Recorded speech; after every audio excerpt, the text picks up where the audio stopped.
Parent में आपका स्वागत है। क्या आपके घर में भी अभी-अभी दूसरे बच्चे का जन्म हुआ है और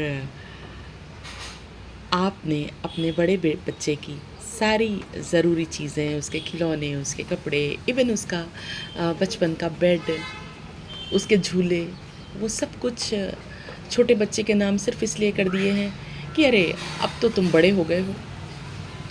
बिल्कुल ठीक है, आपका बड़ा बच्चा अब बड़ा हो गया है, वो उस झूले में नहीं आएगा, या वो कपड़े जो उसने सिर्फ़ एक बार पहने थे, अब वो उन कपड़ों में नहीं आएगा। कुछ खिलौने भी ऐसे होंगे जो कि सचमुच उसके लिए किसी काम के नहीं हैं, लेकिन फिर भी उसका भावनात्मक रूप से कुछ जुड़ाव उनसे है। उसको सिर्फ़ ये कह के कि अब तो तुम बड़े हो गए हो, ये तुम्हारे लिए ठीक नहीं है, आपने किसी और को दे दिया।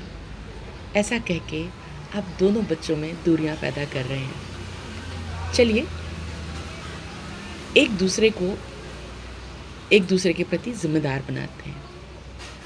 आप उस बड़े बच्चे से ये कहिए, अरे बेटा, अब तो तुम इस झूले में आते नहीं हो, अब ये झूला तुम्हारे भाई के लिए है, हम तुम्हारे लिए बड़ी साइकिल लाएंगे। या फिर ये कपड़ा पहन के मेरा बेटा कितना राजकुमार जैसा दिखता था, अब तुम्हारा भाई भी बिल्कुल तुम्हारे जैसा राजकुमार दिखेगा। या फिर ये खिलौना तो तुम्हें कितना पसंद था, ये मैं किसी और को नहीं दे सकती, ये तो सिर्फ तुम्हारी बहन ही खेलेगी। कुछ इस तरीके का जिम्मेदारी का एहसास अपने बड़े बच्चे को कराएं। उसे ताने ना मारें कि वो बड़ा हो गया है, ना ही उससे उसका हक छीनें कि वो तो बड़ा है। प्यार से, थोड़ी समझदारी से उसे इन बातों का एहसास कराएं।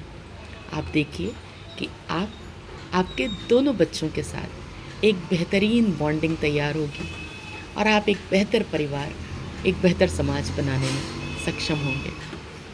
आपको मेरे विचार कैसे लगे, मुझे कमेंट करके बताइएगा। मेरा वीडियो अगर अच्छा लगा हो तो उसे लाइक करिएगा, चैनल को सब्सक्राइब करिएगा और शेयर करना बिल्कुल मत भूलिएगा।